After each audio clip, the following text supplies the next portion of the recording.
Queridos irmãos e amigos, desejo que a paz do Senhor Jesus esteja sobre cada vida e em cada coração. Vamos hoje estudar a lição 12 da Escola Bíblica Dominical, que será ministrada domingo, dia 23 de junho de 2024. O título da lição é A Bendita Esperança, a Marca do Cristão. É a lição 12 da Revista dos Adultos, que nós estamos estudando hoje. Os hinos sugeridos 300, 371 e 442 da harpa cristã. Desses hinos, em vídeo anterior, nós louvamos o 300 e 442. O link está na descrição do vídeo. Tem dois links de hinos sugeridos na descrição do vídeo, a lição 11 e a lição 12. Agora vamos para a leitura da lição, a bendita esperança, a marca do cristão. Tem algum conteúdo na descrição do vídeo, textual e verdade prática, a leitura diária com as referências bíblicas e mais algum outro conteúdo. Texto áureo, texto de ouro, da lição. Aguardando a bem-aventurada esperança e o aparecimento da glória do grande Deus e nosso Senhor Jesus Cristo. Tito capítulo 2, versículo 13. Na Cristologia, nós estudamos que Jesus Cristo é verdadeiro homem e verdadeiro Deus. E no Novo Testamento, algumas referências bíblicas fazem referência à divindade de Jesus Cristo ou deidade de Jesus Cristo. A deidade de Jesus ou a divindade de Jesus. Deidade, D-E-I, deidade. Deidade ou divindade são palavras sinônimas. Deidade e divindade são palavras sinônimas. Vou ler novamente a referência, porque essa é uma referência bíblica que corrobora, que apoia a doutrina bíblica da divindade de Jesus. Aguardando a bem-aventurada esperança e o aparecimento da glória do grande Deus e nosso Salvador Jesus Cristo. Tito capítulo 2, versículo 13. Então, reforçando, é uma referência da divindade de Jesus no Novo Testamento. É um conteúdo que nós estudamos na Cristologia. Cristologia é a parte da teologia sistemática que estuda a respeito de Jesus Cristo. Verdade prática. A esperança cristã é a âncora que mantém a alma do crente firme diante dos dissabores em nossa jornada de fé. Leitura diária. Segunda, a esperança é uma expectativa ao que não se vê. Terça, a esperança cristã é uma consequência do novo nascimento. Quarta, a esperança como fio condutor das Escrituras. Quinta, o que nos aguarda é maior que as aflições atuais. Sexta, a esperança cristã como âncora da alma. E sábado, a esperança de sermos como Jesus é. Leitura bíblica em classe, Romanos capítulo 8, versículos 1 a 18. O texto bíblico diz assim: Porque para mim tenho por certo que as aflições deste tempo presente não são para comparar com a glória que em nós há de ser revelada. Porque a ardente expectação da criatura espera a manifestação dos filhos de Deus. Porque a criação ficou sujeita à vaidade, não por sua vontade, mas por causa do que a sujeitou, na esperança de que também a mesma criatura será libertada da servidão da corrupção para a liberdade da glória dos filhos de Deus. Porque sabemos que toda a criação geme e está juntamente com dores de parto até agora.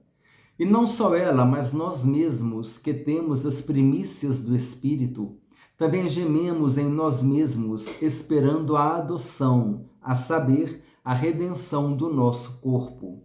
Porque em esperança somos salvos. Ora, a esperança que se vê não é esperança, porque o que alguém vê, como o esperará? Mas, se esperamos o que não vemos, com paciência o esperamos. plano de aula. Aqui é uma introdução que está na revista do professor, é um enriquecimento da lição. A introdução diz assim: a esperança cristã é um elemento da fé que move o crente a perseverar na carreira que lhe foi proposta pelo nosso Salvador. Ela aponta para um futuro em que o desfecho divino se revelará fielmente. Essa esperança traz uma perspectiva de vigilância para não sermos apanhados de surpresa e, ao mesmo tempo, uma perspectiva de alegria e consolo diante de todo o sofrimento que padecemos neste mundo. Finalmente, essa esperança é a âncora da nossa alma. Ela nos traz firmeza e solidez em tempos de grandes incertezas. Estudaremos esses assuntos ao longo da lição. A âncora, né, que é usada na marinha para poder prender aquele barco, joga a âncora presa a uma corrente, ela chega lá no fundo do mar e ela segura aquele barco. Então, às vezes vem uma onda mais forte, mas aquele barco ele está seguro porque ele está preso a uma âncora. E essa esperança é a nossa âncora. É a nossa âncora espiritual. Estamos presos na esperança. Jesus é a nossa esperança. Paulo diz que Jesus é a nossa esperança. Então, é a esperança que nós temos da vida eterna, a esperança que nós temos de uma vida com Jesus aqui na terra, a esperança de se cumprir as promessas que Ele fez para nós. Então, nós vivemos de esperança em esperança. E aí, nós precisamos ter perseverança para ver o cumprimento da esperança. E então não será mais esperança, né? Já será certeza, já será o cumprimento. E tudo Deus fará em seu tempo para a glória do seu nome. Apresentação da lição. Objetivos da lição. Mostrar o alvo da esperança cristã. O alvo é o céu, né, irmãos? O principal alvo nosso, a esperança, é a nossa ida para a mansão celestial, amém? Paulo disse que a nossa pátria está no céu, aqui nós somos peregrinos. Então, número 1, mostrar o alvo da esperança cristã. Número 2, explicitar a doutrina da esperança cristã. Número 3, enfatizar a esperança cristã como a âncora da alma do crente. Motivação. É impressionante como a esperança cristã fez com que a primeira geração de cristãos, que sofreu grandes aflições, vitupérios, tribulações, expoliação de bens e muitos outros prejuízos por causa de sua fidelidade ao Senhor, não perdeu a capacidade de se alegrar e regozijar-se em Cristo. Essa referência está em Hebreus capítulo 10, versículo 34. Qual era a causa disso? Porque eles tinham nos céus uma possessão melhor e permanente. Aplicação da lição. A esperança cristã é um antídoto do céu para nos motivar a perseverar na fé em Cristo em meio às aflições do tempo presente. Devemos fazer como os crentes da igreja primitiva, que não se desesperavam com a perseguição, porque sabiam que tinham uma morada muito superior à daqui da terra. Conforme nós consideramos, é a pátria celestial que nos espera, amém? Nós esperamos, temos a esperança de chegar lá, por meio da salvação em Jesus Cristo. Palavra-chave da lição é esperança. Introdução, agora sim o conteúdo está na revista dos alunos. Introdução. Desde quando o crente nasce de novo, experimenta um novo nascimento. O novo nascimento é a experiência da conversão em Jesus Cristo. É quando você recebe Jesus em sua vida como seu Senhor e como seu Salvador. E você então vai ter uma transformação de vida pelo poder do Espírito Santo, porque quando você recebe Jesus em sua vida, você vai receber a presença do Espírito Santo na tua vida. E então você vai ser uma pessoa transformada, você vai ser uma nova criatura em Cristo Jesus. Você vai deixar de ser um homem natural para ser um homem espiritual. Você vai deixar de cogitar pelas coisas da carne para cogitar pelas coisas do Espírito. Você vai deixar de cogitar pelas coisas terrenas para cogitar pelas coisas celestiais. Mas essas cogitar pelas coisas terrenas, irmãos, está relacionado a uma vida de pecado, uma vida fora da presença de Deus, né? Não é para o irmão deixar de trabalhar, deixar de estudar, abandonar curso, abandonar profissão, vou abandonar as coisas terrenas, nada disso. Nesse sentido, você tem que estudar, você tem que fazer uma faculdade, ou você tem que fazer um curso profissionalizante, você quer abrir uma loja, quer abrir uma oficina, você quer fazer um mestrado, você quer ter um emprego, quer seguir uma carreira militar, são coisas terrenas que você tem para seguir, para querer conquistar. Quando Paulo fala que é para a gente deixar as coisas terrenas, é no sentido de uma vida fora da presença de Deus, as coisas da carne, vivendo no mundo enquanto uma sociedade corrompida, enquanto uma sociedade que não se preocupa em viver de acordo com os preceitos de Deus. É nesse sentido que a gente tem que não cogitar pelas coisas terrenas e sim pelas celestiais. Mas não é no sentido de você parar de estudar, parar de trabalhar, parar de ter sono, não, nada disso. Você tem que continuar a estudar, trabalhar, conquistar, abrir o seu negócio, seguir sua carreira militar, seja lá qual o projeto de vida que você tenha, coloca diante de Deus e vai em frente, amém? Não é nesse sentido que abandonar as coisas terrenas, não é nesse sentido, não. É uma orientação pastoral muito importante para vocês, principalmente os jovens. Você, eu vou abrir mão das coisas terrenas, então eu não vou estudar mais, não. Que isso, não é isso que Paulo está dizendo. É no tocante à vida de pecado, à vida de corrupção, né? De sair fora da presença de Deus. Então, voltando aqui à introdução, desde quando o crente nasce de novo, ele é convocado a viver uma vida de esperança. Nesse sentido, a esperança cristã tem o seu fundamento na ressurreição do Senhor Jesus. É uma obra poderosa de Deus que move a Igreja de Cristo a trabalhar pela causa do seu reino. Assim, a lição desta semana tem o propósito de expor o ensino da esperança cristã e o quanto ele é importante em nossa jornada para o céu. Item 1. Para onde aponta a esperança do cristão? 1.1. A esperança cristã. De acordo com o Novo Testamento, a esperança é uma expectativa favorável e confiante que se fundamenta ao que não se vê, ao futuro. Ela se fundamenta ao que não se vê, se fundamenta ao futuro. Romanos capítulo 8, versículos 24 e 25. Nesse caso, ela pode antecipar aquilo que é bom. Não por acaso o apóstolo Paulo escreve que a esperança do cristão foi estabelecida por meio de Cristo. A esperança da glória e a esperança nossa. Portanto, do ponto de vista bíblico, podemos dizer que a esperança é a confiança no cumprimento de uma grande expectativa.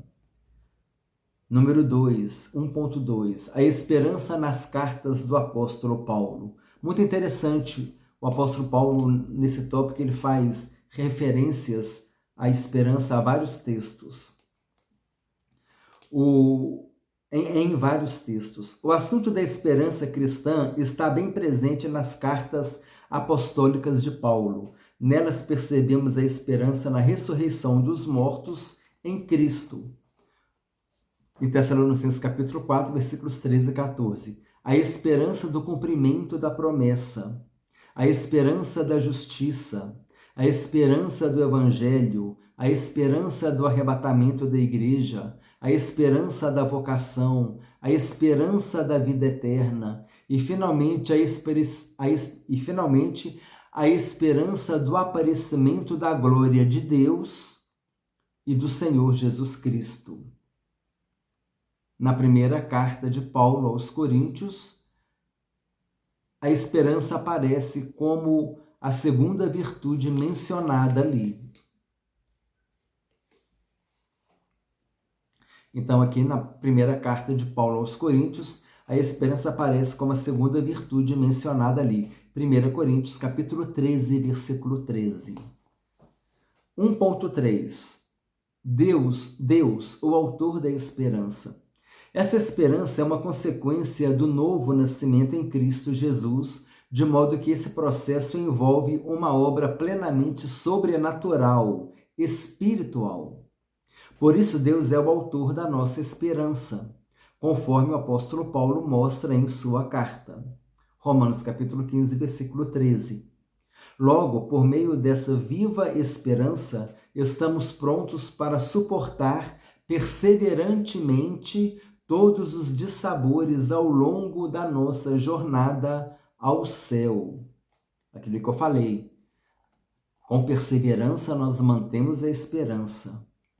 Ora, a nossa fé tem sido provada pela história por meio de perseguições cruéis e muitos outros desafios que sempre nos testaram.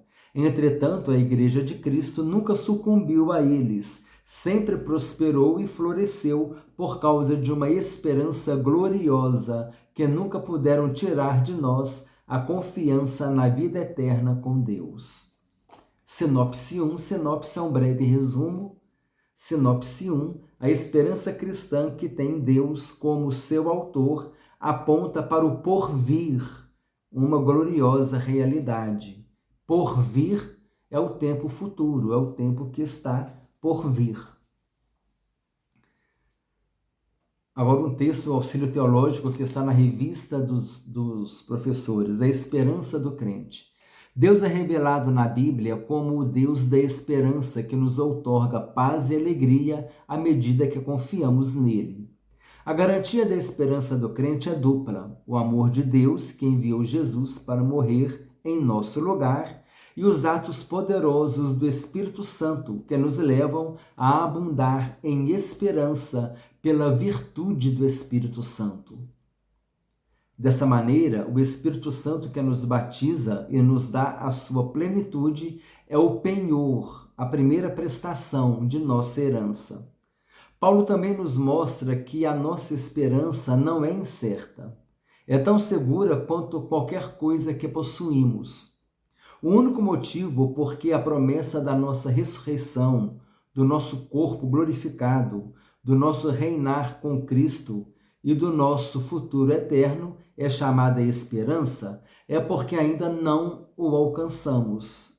Nós não os alcançamos.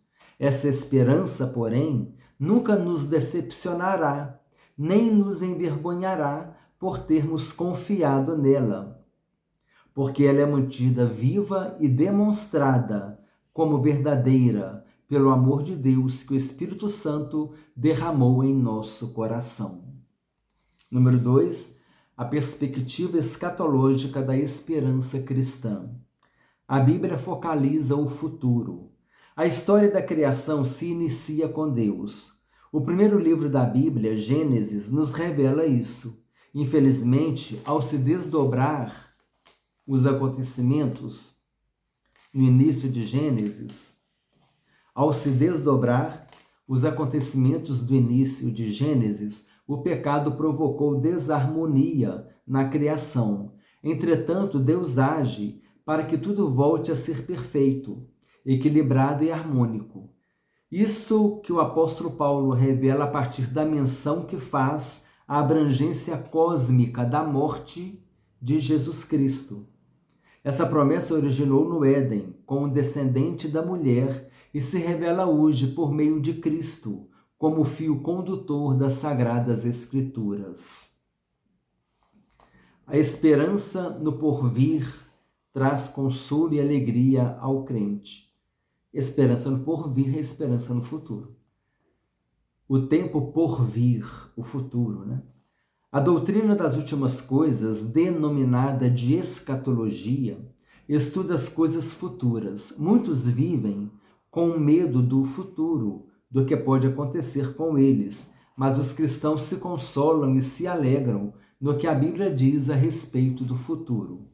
Nesse aspecto, o que a palavra de Deus diz a respeito do que nos aguarda na eternidade, com Cristo é glorioso e incomparável, em que as aflições do tempo presente não podem ser comparadas com a glória a ser revelada em nós. Assim, a Bíblia é um livro de profecia que produz alegria e consolo ao coração do crente.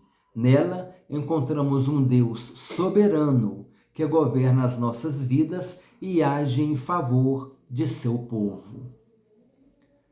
Número 3. Por que uma doutrina da esperança? 2.3. Por que uma doutrina da esperança? A razão de termos uma doutrina da esperança é porque confiamos na promessa da ressurreição dos que morreram em Cristo, da transformação dos que estiverem vivos por ocasião de sua volta. É um texto que fala sobre o arrebatamento da igreja. 1 Tessalonicenses capítulo 4, versículos 13 até 18. Trata-se de uma promessa gloriosa para reinar com Cristo. Como ainda não alcançamos essa promessa, vivemos na esperança de que brevemente tudo se cumprirá, de que brevemente tudo se cumpra, pois quem fez a promessa é fiel para cumprir. Hebreus 10, 23 diz que quem fez a promessa é fiel para se cumprir. Sinopse 2, a esperança bíblica traz consolo e alegria ao crente ao longo de sua carreira. Mais um texto que se encontra na revista do professor para enriquecer a lição. A ressurreição de Jesus como garantia de nossa esperança. A maioria dos teólogos reconhece que no Novo Testamento o futuro é visto como o desdobrar daquilo que nos é dado na ressurreição de Cristo. Sua ressurreição era o tema principal da pregação da igreja primitiva. No dia do Pentecoste, Pedro centralizou a atenção em Jesus. Paulo proclamou que Cristo ressuscitou dos mortos e foi feito as primícias dos que dormem. E se o Espírito daquele que dos mortos ressuscitou a Jesus habita em vós, aquele que dos mortos ressuscitou a Cristo, também vivificará o vosso corpo mortal pelo seu Espírito que em vós habita. Romanos capítulo 8, versículo 11. Pedro também falou de uma viva esperança pela ressurreição de Jesus Cristo dentre os mortos, para uma esperança incorruptível, incontaminável e que se não pode murchar. A ressurreição de Cristo, mediante o Espírito, é, portanto, a garantia de que seremos ressuscitados e transformados de tal maneira que nosso corpo ressuscitado será imortal e incorruptível. Nosso corpo será imortal e incorruptível. Paulo disse que Paulo disse que se Jesus não ressuscitou, vã é a nossa fé, né? Mas graças a Deus que Jesus Cristo ressuscitou. Item 3, a esperança cristã como âncora da alma. Já falamos da âncora, né? Que ela traz estabilidade para o navio. 3.1, nossa esperança como âncora. Podemos descrever a âncora como uma pesada peça de ferro presa a uma corrente grossa e lançada ao fundo do mar com o propósito de manter um navio parado. O escritor aos Hebreus descreve a esperança cristã como uma âncora da alma segura e firme durante a jornada com Cristo. Ela representa tudo que sustenta e estabiliza a alma do crente em termos de incerteza. Assim como aquele navio, por causa da âncora, fica seguro, às vezes vem uma onda mais forte, mas o navio fica ali preso, firme, seguro, estável. Assim também, o que deixa estável a nossa fé, o que deixa estável a nossa perseverança, a nossa confiança, é que nós temos a esperança. E essa é a viva esperança, né? E foi Hebreus que diz aqui, capítulo 6, versículos 18 e 19, fala que a nossa esperança é a âncora da nossa alma. Precisamos manter a nossa esperança. O inimigo, ele trabalha para abalar a nossa esperança. E ele faz isso quando ele lança dúvidas. Precisamos tomar cuidado, amém, irmãos? Precisamos usar o capacete da salvação para que a nossa mente não seja atingida com o dardo inflamado da dúvida. Número 2. Por que a esperança do crente é a melhor? Essa esperança que traz certeza à alma do salvo não pode ser comparada com a esperança dos ímpios. O apóstolo Paulo afirma que sem Cristo não há esperança para o ser humano.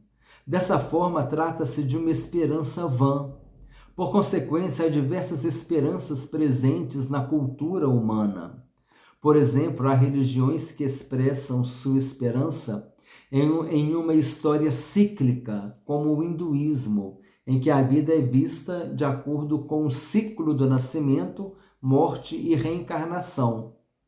Outros povos buscam pautar a sua esperança em astrologia, quiromancia, dentre várias práticas pagãs que a Bíblia proíbe. Na política, muitos fundamentam suas esperanças em ações revolucionárias que não passam de ilusão. Em síntese, podemos dizer que toda esperança fora de Cristo é vazia, sem sentido. Já a esperança em Cristo é segura, consoladora e com propósito. Aliás, uma vida sem Jesus é uma vida sem sentido, não é? Por mais que a gente, como eu falei, nós temos os cuidados da vida, os estudos, o trabalho, tudo que diz respeito às conquistas, aos nossos empenhos, mas sempre temos Jesus conosco e sabemos aonde ir, né? Na hora do desespero, na hora da dificuldade, nós vamos aos pés da cruz, amém? É o caminho da vitória, é estar aos pés de Jesus, como aquela mulher pecadora que se lançou aos pés de Jesus, chorando a sua situação, recebeu a bênção do perdão, recebeu o acolhimento de Jesus, a salvação. É assim que nós devemos fazer também. O lugar mais alto que nós podemos chegar é aos pés do Senhor Jesus, amém? E essa deve ser uma prática constante em nossas vidas, para que a gente possa manter viva a nossa esperança, para que a gente possa manter viva a nossa confiança. Então, uma pessoa que não tem Jesus, ela tem uma vida sem sentido, ela não tem para onde ir, né? Mas Jesus disse: vinde a mim todos vós que estáis cansados e sobrecarregados, e eu vos aliviarei. Devemos ir a Jesus, amém? E você pode ir a Jesus aí na sua casa mesmo, no seu quarto. Só você fechar a porta do seu quarto, dobrar o teu joelho em cima da sua cama mesmo e falar: Jesus, eu estou aqui aos teus pés, eu estou aqui na tua presença, me ajuda, eu quero te conhecer, eu quero estar na tua presença. E começa a falar com ele e o Senhor Jesus vai te responder, amém? Número 13, mantendo firme a esperança. À luz do Novo Testamento, afirmamos que a segunda vinda de Cristo é o grande motivo para o crente permanecer firme e manter sua esperança, de modo que isso requer uma vida de pureza para desfrutar da promessa de ser como Jesus. Naqueles dias, os discípulos de Cristo entendiam que a sua vinda seria de maneira iminente, isto é, poderia acontecer a qualquer momento. Semelhantemente, devemos estar em prontidão, aguardando o dia em que o nosso Senhor arrebatará a sua igreja. Não sabemos o dia nem a hora que o Senhor virá, mas a nossa parte é manter a nossa esperança viva e firme. Lucas capítulo 18, versículo 8. Sinopse 3, a esperança é uma âncora da alma, pois traz firmeza e solidez em tempos incertos. Irmãos, eu tenho um comentário anotado aqui para fazer no final da aula, mas eu vou fazer agora porque aqui agora é o link certo a respeito do assunto. Aqui diz, não sabemos o dia nem a hora que o Senhor virá, mas a nossa parte é manter a nossa esperança viva e firme. Eu já compartilhei com os irmãos em algum vídeo anterior, eu vou gravar um outro vídeo sobre esse assunto aqui, porque isso é importante, irmão, é importante. Olha o que Jesus falou em Mateus 24:36.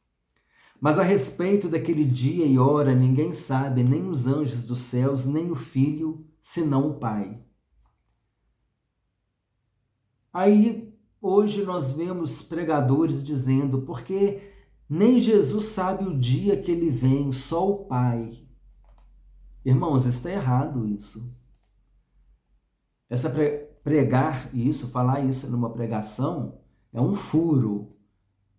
Porque hoje Jesus sabe o dia da sua volta. Quando Jesus falou isso, que nem ele, nem os anjos, nem o Filho sabe o dia da volta, só o Pai, Jesus se incluiu, né? Ele se incluiu na exclusão, né?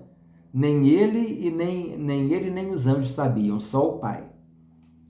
Quando Jesus falou isso, ele estava em forma de servo, reconhecido em figura humana, sendo obediente até a morte, morte de cruz, como diz lá em Filipenses, capítulo 2, a partir do versículo 5.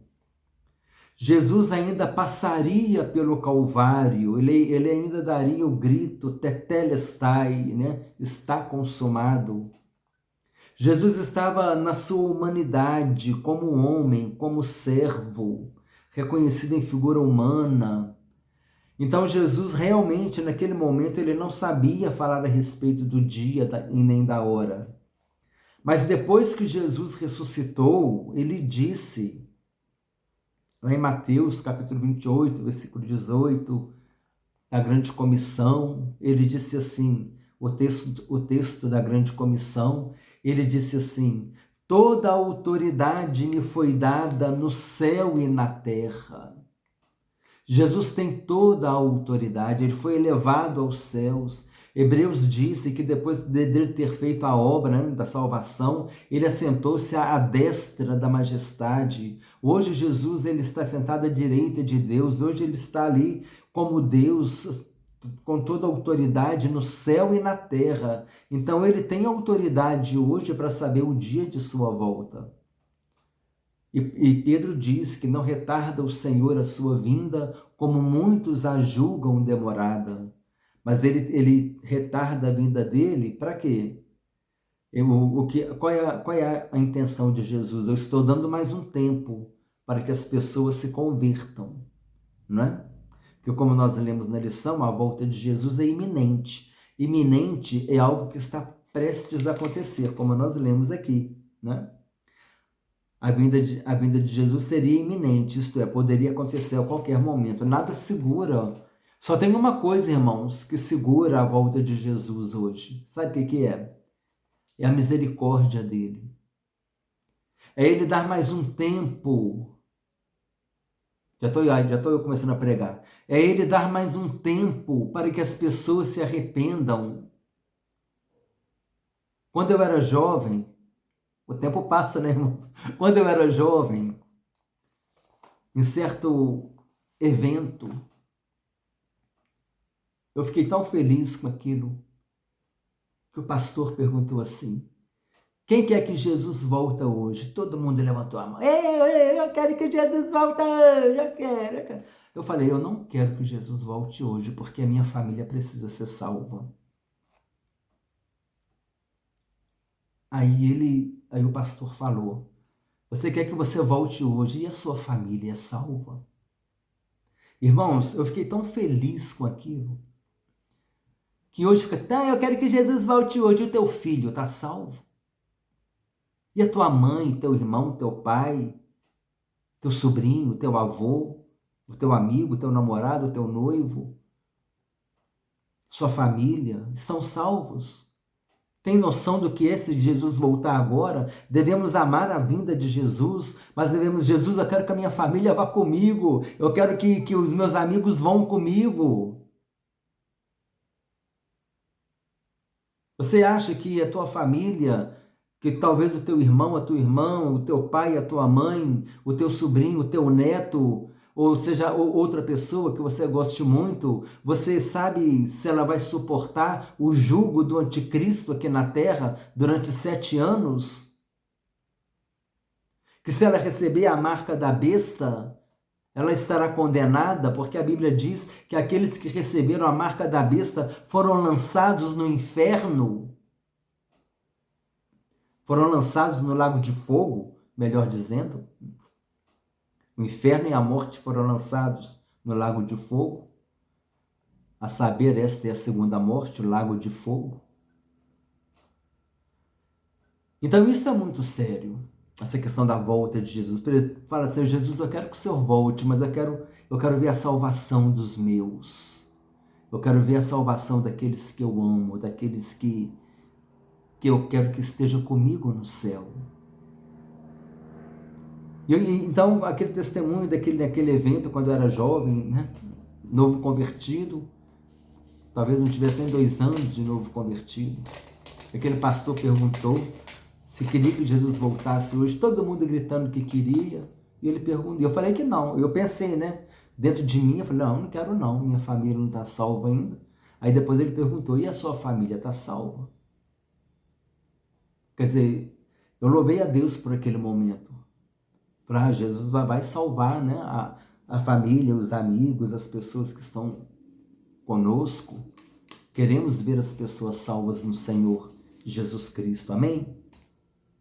Mas então, voltando aqui ao raciocínio, irmãos, é isso que atrasa Jesus. Jesus retarda a sua volta por causa da misericórdia dele, porque ele quer que as pessoas se convertam. Quer que Jesus volte hoje? Tua família está salva? Teu pai, tua mãe, teu irmão, tua irmã, teu sobrinho, teu neto, tua neta, as pessoas que você gosta, que você ama, seus amigos, de faculdade, de escola. Isso é muito sério, irmãos. O assunto é mais profundo.